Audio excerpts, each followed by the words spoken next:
Oke, assalamualaikum warahmatullahi wabarakatuh. Hello everybody, how are you? Oke, balik lagi ke jadi channel tercinta kita yang udah lama nggak upload, gitu ya, yaitu SOH TV. Tepuk tangan dulu dong. Jadi hari ini kita memutuskan untuk buat program baru, yaitu Talking with Teacher. Ulang, masa gitu? Talking with Teacher. Tepuk tangan lagi. Oke, jadi Talking with Teachers ini adalah talk show baru yang ingin kita kembangkan, yaitu tentang pendapatnya guru-guru. Kadang-kadang kita selalu mikir, wah ngikutin pendapat orang mulu. Nah sekarang ini udah saatnya, karena misalnya ada pembaruan yang dibawa oleh Pak Menteri kita yang baru.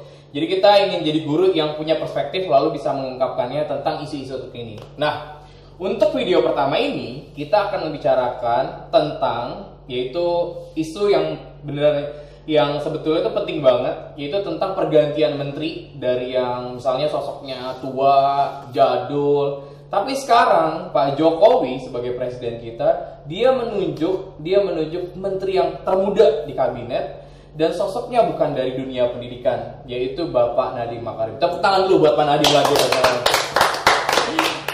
Untuk kali itu, kita akan bicarakannya sama narasumber yang hebat-hebat banget.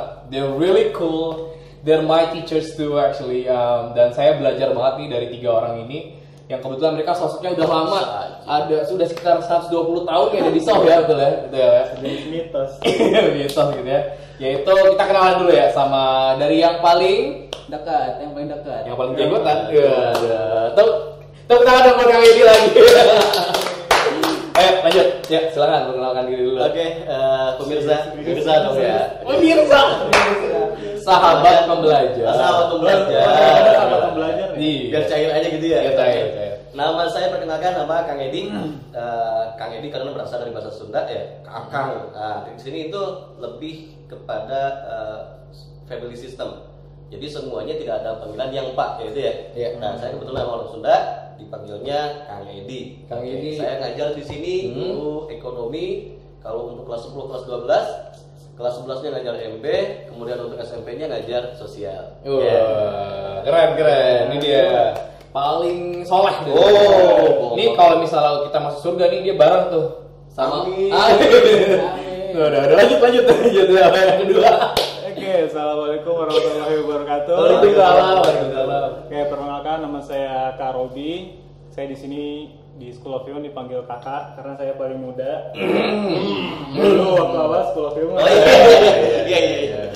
Saya di sini mengajar OPT. Nah, OPT itu di School of Human itu singkatan dari olahraga dan permainan tradisional. Iya. Gitu. Jadi kalau di sekolah luar mungkin PJOK. Ya. Kalau di School of Human itu olahraga dan permainan tradisional. Oke, kenapa sih di School of Human tuh harus ada permainan tradisional yang dikembangkan? Iya, Iya, nggak apa-apa dong. Promosi sekolah kita, kalau sekolah kita beda gitu. Iya, jadi pas waktu saya masuk, Bapak itu langsung bicara ya sama saya bahwa Kak Robi punya misi di School of Human, yaitu mensosialisasikan permainan tradisional nih, itu agar permainan tradisional ini lebih populer lagi di khususnya di School of Human itu sendiri, dan harapannya nanti bisa meluas ke nasional mungkin gitu. Karena memang permainan tradisional sebenarnya sangat dekat ya sama kita kan, kita kecil, dan itu ada mengandung kegiatan aktivitas olahraga juga di dalamnya. Jadi mungkin menurut Baba ya sangat masuk kalau ada di mata pelajaran olahraga. Gitu. Itu aja mungkin itu dulu ya. Keren. Yuk, mantap. Sekarang narasumber yang ketiga nih. Ini suhu kita di SOH Residen ya. Orang paling senior, ilmunya luar biasa. I learned a lot of things from him. Jadi yang ketiga itu silakan Mas siapa? Ya. Halo pemirsa SOH TV. Iya. Ya, nama saya Suwandi. Saya biasa dipanggil Kak Asis di sini. Saya ngajar bahasa Inggris untuk kelas 7 sampai kelas 12. Oke. Udah? Ya, itu aja dulu. Oke. Dan saya juga belum kenalan ternyata. Oke. Dan saya sendiri Uncle Rian. Basically, I'm his partner to teach English in this school. So mudah-mudahan kita nih berempat gak cuma jadi guru yang biasa aja, tapi pengen jadi guru yang ngasih value buat masyarakat sekitar, khususnya para siswa-siswi di SOH. Betul ya? Betul. Oke. Kita masuk nih diskusi kita yang pertama, yaitu dengan pertanyaan pertama, of course.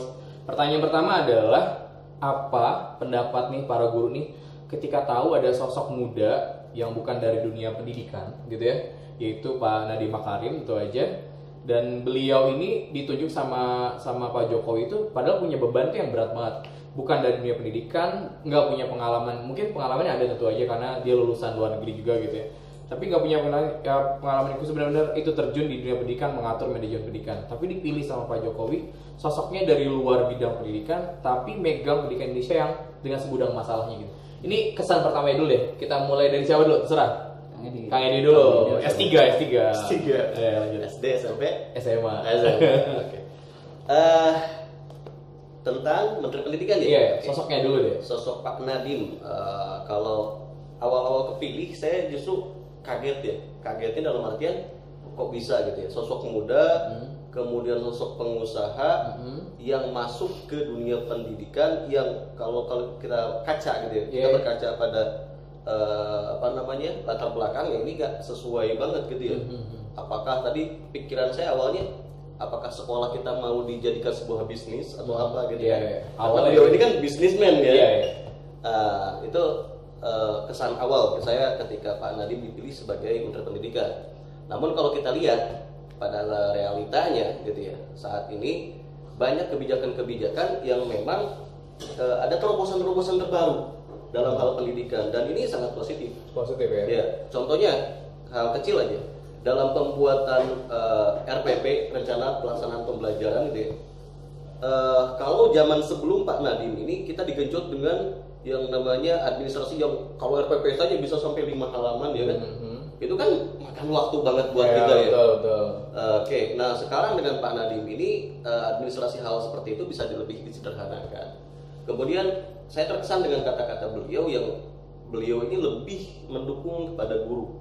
Jadi membiarkan guru berkreativitas sehebat mungkin tanpa dibatasi dengan ruang yang sekat yang saat ini kan guru aturan-aturan yang memang kadang-kadang kita tuh sulit untuk bergerak. Anak harus menguasai A, menguasai B, menguasai C. Sementara kan kita tahu anak-anak ini kan berbeda dalam hal tingkat kognitifnya mereka, seperti itu sih. Tapi secara umum kalau kita lihat sekarang ini menteri yang terbaru, jiwanya muda, kemudian wawasannya luas, kemudian ada keinginan untuk merubah sistem pendidikan Indonesia ke arah yang jauh lebih baik. Oh, keren banget. Penjelasan S3. Lanjut. Menurut Kak Robi nih, apa sih pas ngeliat wah gila. Ini yang punya Gojek loh ya kan, yang punya CEO Gojek loh, tiba-tiba dia orang yang sosoknya entrepreneurship di bidang teknologi, tapi ternyata sekarang ngatur pendidikan Indonesia gitu. Kita sebagai guru, pendapatnya gimana Kak Robi? Ya kalau saya pertama kali Pak Jokowi mengumumkan gitu ya, Pak Nadiem sebagai Menteri Pendidikan, pasti kaget lah. Pasti mungkin kebanyakan orang juga kaget dengan penunjukannya Pak Nadiem ini. Cuman dibalik kaget saya nggak lama setelah itu lebih ke penasaran sih sebenarnya. Oke, Pak Nadiem masih muda gitu kan, dia juga punya pengetahuan di bidang internet, kaya pula, bisnismen juga gitu. Terus setelah dia bicara pun dia bilang 100 harinya itu adalah bukan program, tapi dia 100 harinya belajar sama orang-orang di kementeriannya. Keren. Nah dari situ mungkin dia mengkolek masalah pendidikan Indonesia mungkin ya. Nah terus dia keluar program Merdeka Belajar, terus juga tadi RPP yang cuma jadi 1 lembar. Nah jadi excited aja nanti gimana eksekusinya gitu, karena pasti birokrasinya nggak gampang ngerubah sistem yang udah bertahun-tahun ngejelimet gitu. Jadi disederhanakan lagi gitu. Jadi excited aja. Jadi dia juga pernah bilang mungkin orang yang udah tua kayak pengalaman, tapi kalau anak muda itu punya waktu yang panjang buat belajar gitu. Jadi sebenarnya mau tua mau muda, yang penting intinya dia mau belajar, ada niat memperbaiki, itu sih bagus-bagus aja sih menurut saya. Jadi gitu sih. Berarti dia tetap punya potensi untuk memperbaiki pendidikan Indonesia ya. Keren.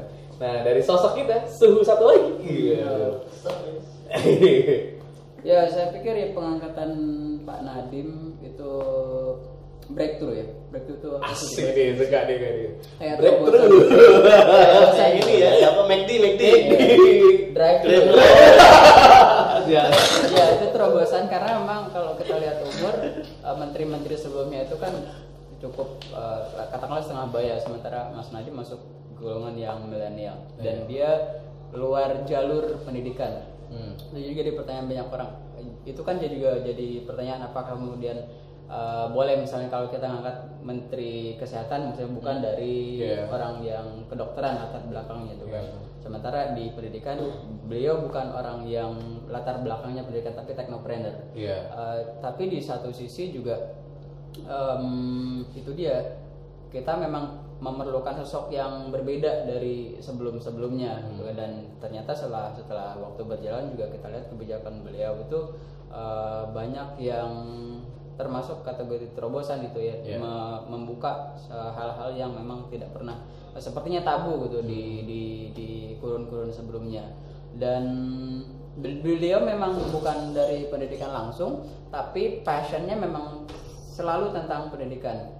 Misalnya pernah jadi konsultan di McKinsey, terus yang itu juga saya tahu dia pernah jadi mentor di Young Leaders Indonesia. Itu juga memang fokus mengedukasi anak-anak muda leaders.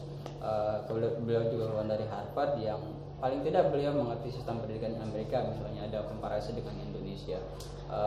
Intinya memang penyegaran sih, pengangkatan Nadiem adalah sebuah penyegaran. Jadi ini ada sosok baru yang membawa perubahan supaya kayak pendidikan Indonesia nggak mentok-mentok situ aja lah ya.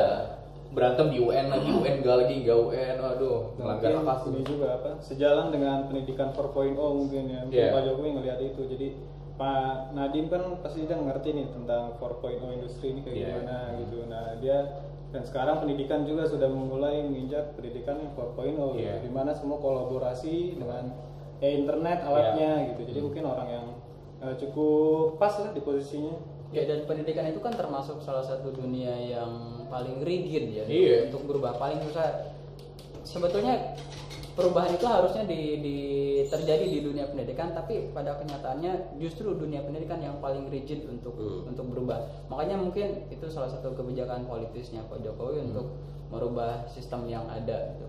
Kan belum pernah sebelumnya ada orang yang luar pendidikan kemudian dikasih tanggung jawab untuk membenahi pendidikan. Semacam trial and error, tapi kemudian menarik juga untuk dicoba. Good, berarti sosoknya, berarti kalau kita diambil kesimpulan sosoknya membawa pembaharuan ya. Langsung masuk situ ya. Nih kebetulan nih Pak Nadiem ini pada saat dia baru terpilih tuh dia mengeluarkan statement-statement yang viral di media sosial ya. Salah satu yang viral yang pertama adalah UN dihapuskan. Seluruh anak Indonesia bergembira, mereka happy banget gak ada UN. Kecuali yang anak tahun ini masih ada UN gitu. Nah terus saya tanya dulu nih, ini satu nih untuk yang Kang Edi dulu deh. Ketika mendengar itu UN dihapuskan terus diganti sama survei karakter, itu gimana Kang Edi? Walaupun kita belum tahu deh kayak aplikasinya kayak implementasi dari survei karakter itu. Tapi setelah mendengar itu pertama kali gimana Kang Edi? Untuk UN ya, sebenarnya UN ini kan tolak ukur dari kognitif. Jadi kalau saya tuh ngalamin, jadi zaman dulu saya ngalamin UN ini faktor kelulusan, benar-benar kelulusan.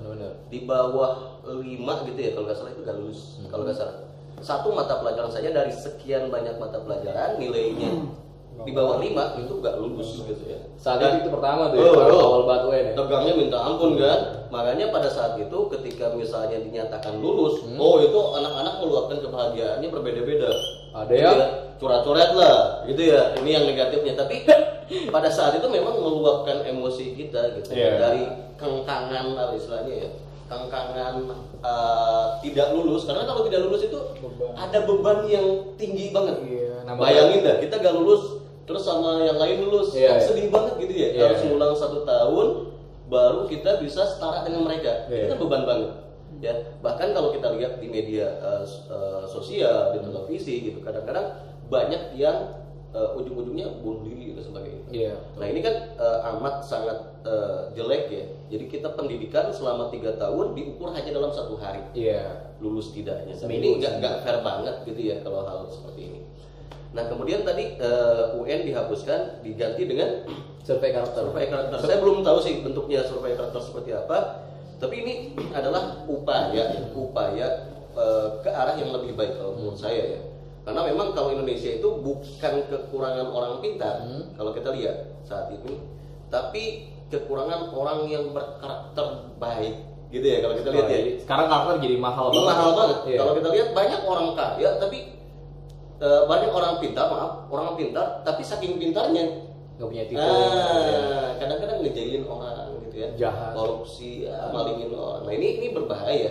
Bagi saya adalah karakter yang utama kalau dalam hal pendidikan kan gitu. Iya, betul. Nah mudah-mudahan survei karakter ini adalah bisa mengukur atau membuat karakter siswa kita ini bisa jadi lebih baik, karena itu yang penting. Poinnya itu ya. Iya. Memang sebetulnya setahu saya juga nih yang udah dapat beberapa info. Jadi nanti kelulusan itu nggak hanya dinilai dari nilai aja, gitu, tapi ada penugasan berupa kayak misalnya kalau sekolah kita tuh sekarang udah ada presentasi karya ilmiah, kayak sidang karya ilmiah, dan itu progres banget yang itu terobosan yang dilakukan oleh School of Human sebagai institusi pendidikan, bahwa kita menilai kesuksesan seorang tuh gak cuma dari sisi nilai aja gitu. Dan memang sebetulnya UN yang tahun ini pun sudah tidak lagi menentukan kelulusan gitu. Walaupun mungkin itu tapi ada benar, tapi dengan kata-kata UN diganti dengan survei karakter, kayaknya lebih membuat anak ngerasa nyaman buat belajar dengan cara lebih nyaman gitu ya. Nggak ada pressure bahwa belajar tuh harus harus lesson, tidak. Tapi tidak, ini Angel, untuk nyambung yang tadi gitu ya. Ketika survei karakter diterapkan, maka harusnya ini sinkron dengan perguruan tinggi. Jadi jangan sampai kita bikin di SMA ini kelulusannya melalui survei karakter, tidak dengan UN, tapi perguruan tinggi negeri misalnya masih dengan pola yang sama, yang masih melihat nilai gitu loh.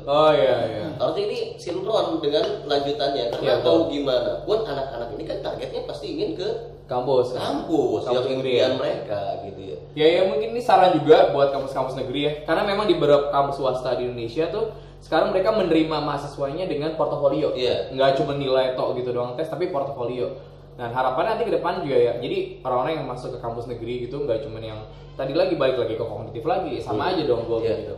Ketika kita SD, SMP, SMA udah mencoba untuk memberikan pendidikan karakter, tapi di kampus masih nilai, akhirnya ya balik lagi useless lagi gitu. Itu sih, itu step yang pertama ya, yang viral nih.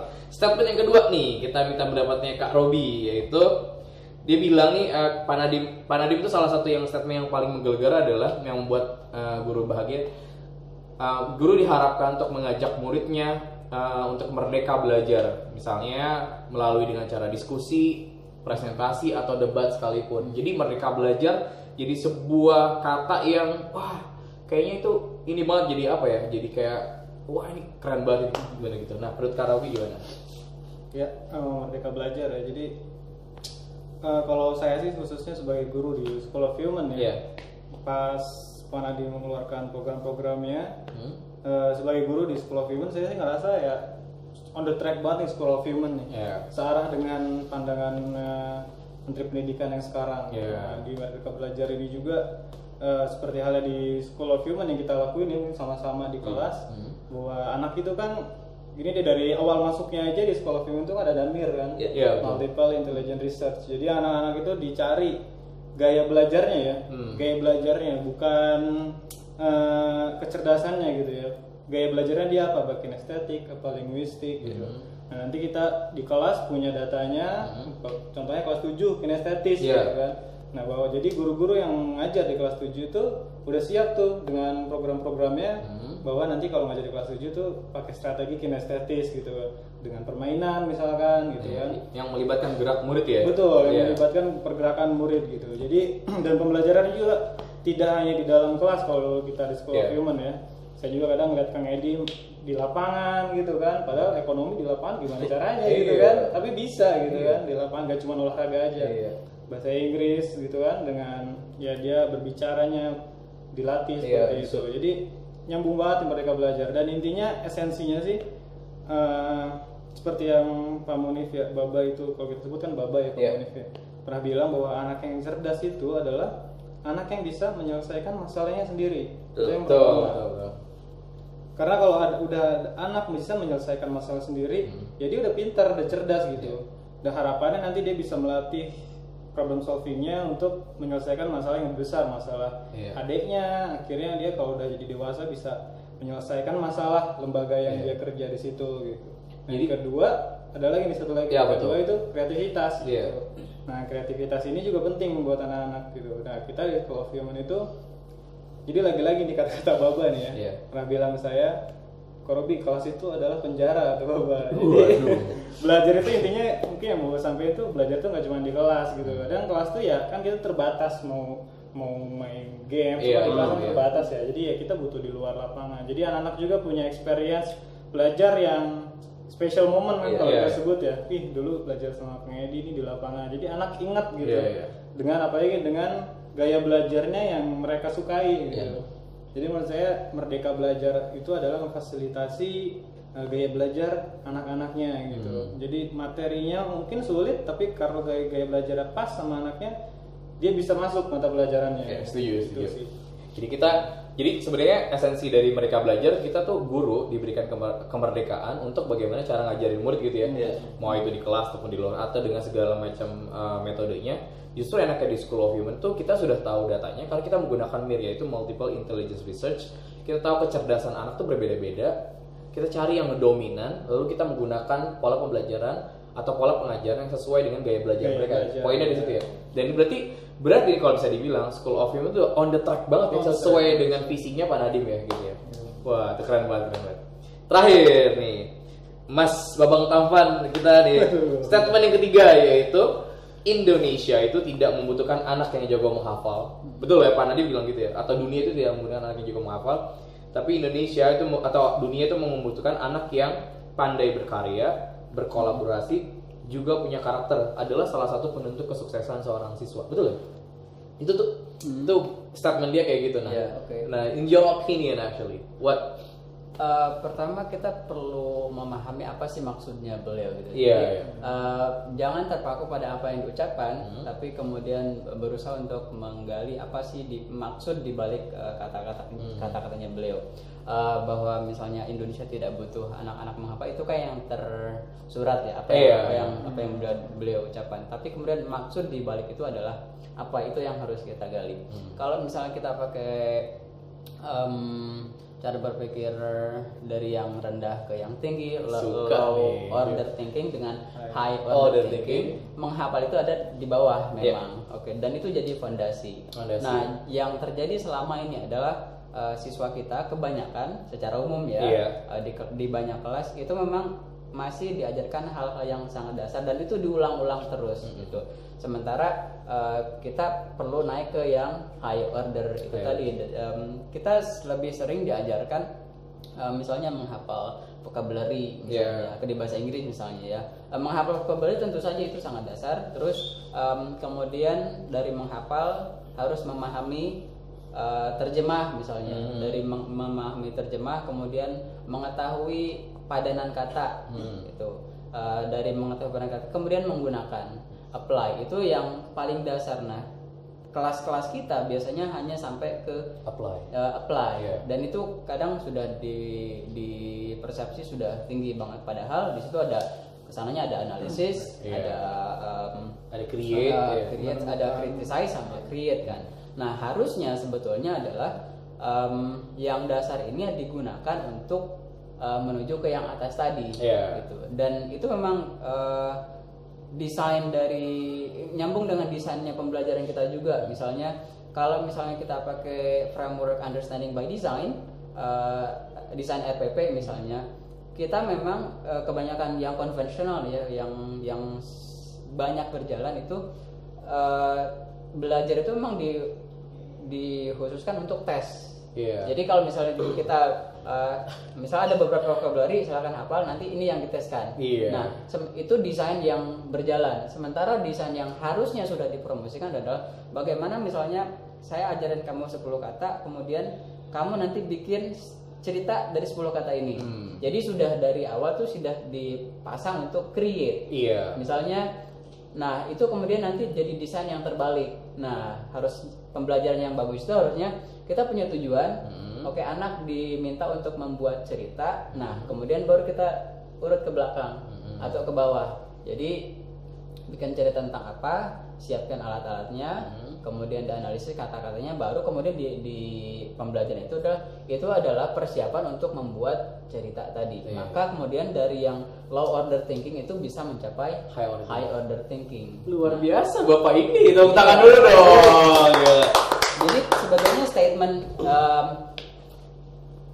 Indonesia tidak butuh anak-anak yang menghafal, iya, dalam arti tidak selalu berkutat di situ. Iya, tapi mereka harus disiapkan untuk menuju ke yang lebih Tadi. tinggi, higher order thinking itu dia. Tadi dalam kalau statement ini kan Indonesia tuh butuh orang-orang yang berkolaborasi, Iya. yang membuat karya, project sekaligus punya karakter kan. Ya, artinya orang yang bisa berkolaborasi itu adalah mereka yang sudah hafal hal-hal yang ada di Basic dasar tadi. Iya, gimana kita bisa kolaborasi kalau hal-hal yang dasarnya aja kita nggak bisa.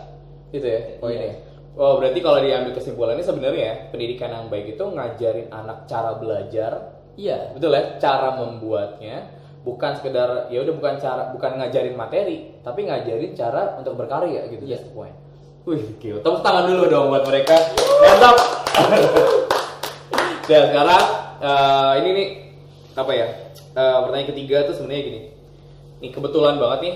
Jadi direktur kita yaitu Pak Munif Hatip nih, Pak Munif Hatip, yaitu sebagai salah satu seorang praktisi pendidikan yang dipanggil oleh Pak Nadiem, betul ya? Beberapa waktu lalu untuk dimintai pendapatnya soal arah pendidikan Indonesia ini mau dibawa kemana sih sebenarnya. Nah, kebetulan apa namanya? Kita nih pertanyaannya, kalau berdasarkan anak sosok muda ini dari Pak Nadiem itu, sebenarnya gini, menurut kalian nih, sebenarnya arah pendidikan Indonesia sekarang nih mau dibawa kemana sih gitu? Apakah kita nih sebagai institusi pendidikan yaitu School of Human, apakah sudah sesuai dengan jalur yang mau diambil sama Pak Nadiem atau seperti apa? Mungkin secara pribadi dulu aja deh. Kayaknya ini pendidikan Indonesia apa mau tetap dibawa secara kognitif aja, fokus ke berkutat di kelas atau seperti apa? Menurut Kang Edi dulu deh. Saya dulu. Iya dong. Saya mau dulu dari tadi. Oke, saya ganti deh. Jadi Kang Edi lagi. Oke, kalau kita lihat yang sekarang gitu ya, Iya. dari apa gagasan-gagasan beliau, kemudian dari apa namanya tadi perkataan-perkataan beliau, kayaknya memang tadi ada perubahan. Iya. Ada hal yang menuju ke hal yang positif gitu ya. Kalau kita lihat yang pertama konsep yang Pak Nadiem sekarang mau jalankan gitu ya. Ini kan akan lebih, kalau saya lihat arahnya ini akan lepas dari arah kognitif. Bukan artinya langsung nggak kognitif, nggak ada soal, nggak, tapi lebih ditingkatin lagi gitu ya. Nah, kalau kita lihat mulai dari wacana RPP gitu ya, itu salah satu upaya Pak Nadiem menyederhanakan yang hal-hal yang sifatnya ini kan administratif gitu ya. Complicated. Jadi guru ini akan lebih di waktunya ini akan lebih dipergunakan untuk memikirkan strategi apa sih yang akan dia bawa ketika dia ngajar. Tentu kan tiap kelas berbeda karakter dong, gitu ya. Tiap materi berbeda strategi dong, gitu ya.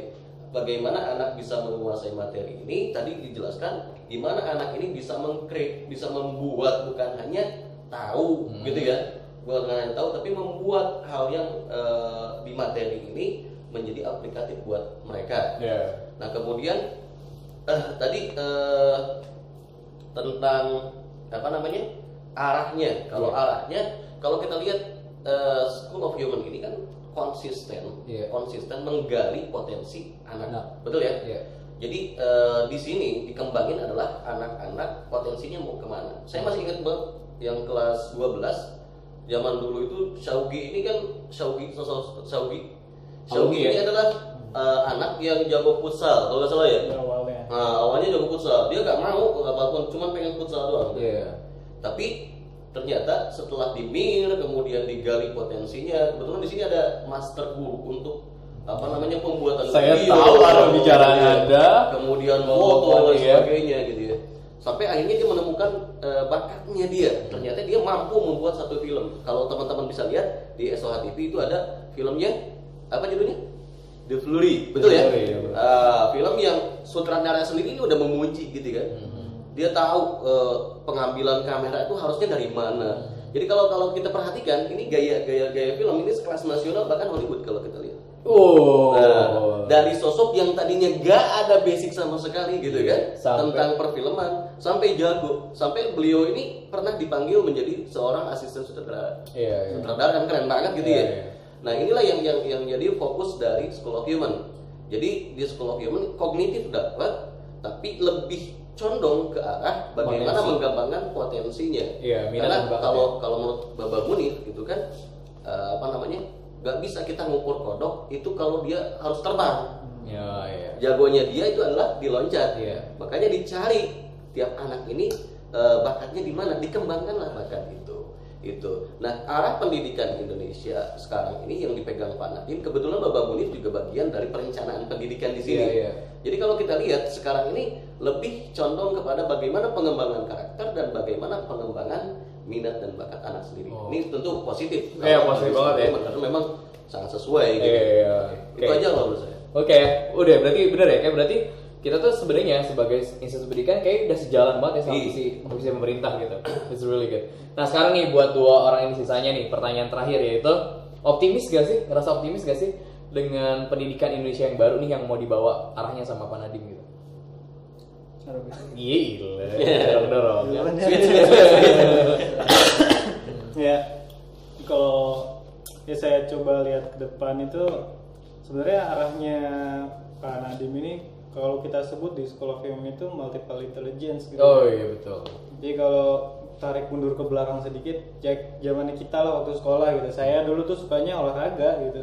Main bola, masuk kelas tuh ya dibilang nggak betah di kelas, jadi bentar-bentar ke lapangan main bola gitu. Tapi pada saat mau lulus ya tetap harus belajar gitu kan. Matematika lagi ketemunya gitu kan. Kalau anak IPS ya IPS, kalau IPA lagi belajar lagi gitu. Sebenarnya saya dan teman-teman saya punya bakat yang beda loh gitu dari yang harus diteskan itu di UN gitu loh. Jadi nggak fair aja gitu. Yang ditesnya bukan yang kita unggul gitu, kita kuasai gitu. Ada yang suka musik ya dia ujung-ujungnya tetap harus belajar kognitif yang itu lagi. Jadi sekolah itu seperti cetakan batu bata gitu kan, keluarnya kotak semua gitu. Sama padahal gitu ya. setiap orang tuh ya beda-beda gitu. Ada yang segitiga, Ada yang bulat, ada yang genjang, ada yang panjul dikit gitu kan. Oh ada yang peang ya. Peang gitu. Iya jadi gitu. Jadi nah sekarang Pak Nadiem nih arahnya balik lagi ya di School of Human multiple intelligence gitu. Sepertinya seperti itu ya. Jadi untuk ke depan itu ya mudah-mudahan seperti itu. Jadi anak-anak yang jadi harapannya itu ya seperti di School of Human ketika dia SMA dia tahu nih cita-citanya mau jadi apa gitu. Dan ketika dia tahu cita-citanya jadi apa dan diarahin juga di sekolahnya gitu dengan kurikulumnya sendiri. Akhirnya dia tepat gitu. Tepat ya passion based learning kalau di SOF kan disebutnya. Jadi tepat dia masuk jurusan yang pas gitu kan, sesuai sama passionnya dia, dan dia kerja pun di hal yang dia sukai, hobi dia kan. Betul. Paling enak hobi yang dibayar gitu ya kan. Tapi itu ya harus persiapan dari SMA-nya gitu. Betul. Ya, supaya nggak ada terjadi kayak misalnya kuliah salah jurusan tuh nggak ada tuh ya, atau kerja nggak sesuai dengan passionnya tuh nggak ada lagi gitu ya. Niatannya itu ya berarti ya. Ya terakhir nih, optimis gak nih Mas Profesor? Ada. Kalau optimis nggak optimis, satu optimis itu lebih baik ketimbang pesimis ya di situasi apapun ya. Yusuf nih. Di situasi apapun. Nah untuk konteksnya pendidikan kita dengan Pak Nadiem sekarang, saya memang melihat kita memang harus optimis juga, karena kalau kita review dari yang sudah berjalan, misalnya begini, yang saya lihat kalau kita kasih garis besar, Pak Nadiem ini mencoba membuat supaya keadilan sosial di Indonesia ini berjalan dalam dunia pendidikan. Biasanya dengan judul yang sekarang itu yang tema besar yang dihadirkan ke kita adalah Merdeka Belajar. Nah, kalau kita lihat sejarah, Merdeka Belajar itu bukan suatu hal yang baru. Merdeka Belajar itu adalah idenya Ki Hajar Dewantara yang dicetuskan sekitar tahun 1950-an. Kalau kita tarik waktu juga, artinya ide itu perlu waktu sekitar 50 sampai 60 tahun ya supaya bisa direalisasikan. Nah, justru kalau kita refleksi loh dari tahun-tahun ke belakang ini idenya Ki Hajar ini kemana gitu kan. Nah, dan dengan hadirnya Pak Nadiem kemudian didukung oleh para pembantunya yang juga ngerti pendidikan, kita sangat patut untuk optimis gitu bahwa pembaharuan yang sedang beliau canangkan itu bukan sesuatu yang terlepas dari konteks masa lalu loh. Dan itu memang nature dari pembaharuan itu tidak pernah lepas dari konteks sebelumnya. Dan idenya Ki Hajar Dewantara sekarang dihadirkan, maka tentu sangat perlu kita dukung, dan itu dengan terbukti dengan kenyataan. Misalnya saya bilang tadi Pak Nadiem mencoba untuk menghadirkan keadaan sosial itu sejalan dengan misalnya research multiple intelligence. Misalnya satu, ujian nasional coba dihapuskan kan. Dan penghapusan ujian nasional juga bukan sesuatu yang baru, itu sudah ada perdebatan sekitar 1 abad, bahkan mungkin lebih dari 1 abad, bahwa ujian nasional itu harus 1 dekade kali. Iya. Banyak banget. Ya, hampir 100 tahun ya, 1 dekade. Itu bisa salah juga. Iya. Tapi dari 1 dekade perdebatan tentang ujian nasional, dan tahun ini sudah mulai canangkan untuk diganti, misalnya bahwa kemudian penggantinya itu apa masih dalam perdebatan, itu satu hal. Tapi bahwa ujian nasional di stop itu juga sudah satu lompatan tinggi ya, karena ujian nasional itu memang high stake, terlalu beresiko untuk anak, apalagi kalau misalnya ujian nasional digunakan untuk hal yang memang bukan peruntukannya, misalnya bahwa ujian nasional menentukan kelulusan kan tidak fair sekali. Sementara kalau kita mau ambil istilahnya Ki Hajar juga ada istilah kodrat alam. Nah, kodrat alam itu kalau bahasa sekarang ya multiple intelligence, itu bahwa anak itu punya kodrat yang berbeda-beda, punya jenis kecerdasan yang berbeda-beda. Yang sekarang yang baru ketemu itu kan 8, itu kan dari multiple intelligence. Nah, multiple intelligence ini kemudian coba diadopsi dengan salah satunya ya udah kita stop ujian nasional dan kita cari bentuk ujian lain yang lebih fair untuk fakta siswa kita yang memang beragam. Jadi kalau misalnya saya ditanya apakah kita harus optimis atau pesimis, saya pikir kita semua sangat perlu untuk optimis, mendukung apa yang sudah digerakkan oleh Pak Nadiem, karena kalau kita lihat sejarah dan lihat fakta-fakta di lapangan juga kita sedang menuju perbaikan. Oke. Berarti dia kita sebagai guru harus optimis. Oke. Itu dia perbincangan kita kali ini. Cuman sebelum kita closing, ini ada beberapa informasi yang berkaitan sama event-event yang diselenggarakan oleh School of Human. Yang pertama, itu ada launching kampusnya manusia, yaitu hari Sabtu tanggal 14 Maret tahun 2020. Oke? Hadir ya. Dan ini masih ada waktu. Besok ya? Bukan besok ya? Besok. Oke, dia. Gimana dilihatnya? Dilihatnya ini dia, lihat di sini. Nanti diedit sampai. Di Instagram juga bisa, di Facebooknya juga bisa, dan di video ini juga bisa nanti sama editornya juga. Yang kedua yaitu dari STC, kebetulan ada seminar yaitu Synergy Building, TFT Training for Trainers, yaitu seminarnya direktur kita yaitu Bapak Munifatif, yaitu tentang trainers, jadi mentraining para calon-calon trainer muda dan juga pemilik sekolah, sehingga bagaimana bisa menyatukan visi dan misi dalam membangun suatu sekolah ataupun menyatukan manajemen. Jadi itu dia. Dan untuk acaranya Baba Training for Trainers ini itu hari Sabtu tanggal 28 Maret tahun 2020. Cek juga di Instagramnya School of Human. Oke? Itu aja dari kita. Mudah-mudahan bincang-bincang kali ini tuh bisa membuat atau membuka perspektif baru tentang tentang dunia pendidikan, bahwa dunia pendidikan itu udah tidak dianggap sebagai suatu hal yang membosankan, tapi justru hal yang sangat menarik buat kita bahas ya, khususnya perspektif juga dari para guru yang sering dalam tanda kutip nih dianggap paling nggak bener atau apa segala macam, tapi kita juga punya suara, akhirnya kita buatlah program ini. Oke, sekali lagi terima kasih buat narasumber yang hebat-hebat. Salaman dulu dong. Sallallahu alaihi Muhammad. Itu aja dari kita. Terima kasih. Wassalamualaikum warahmatullahi wabarakatuh. Dadah.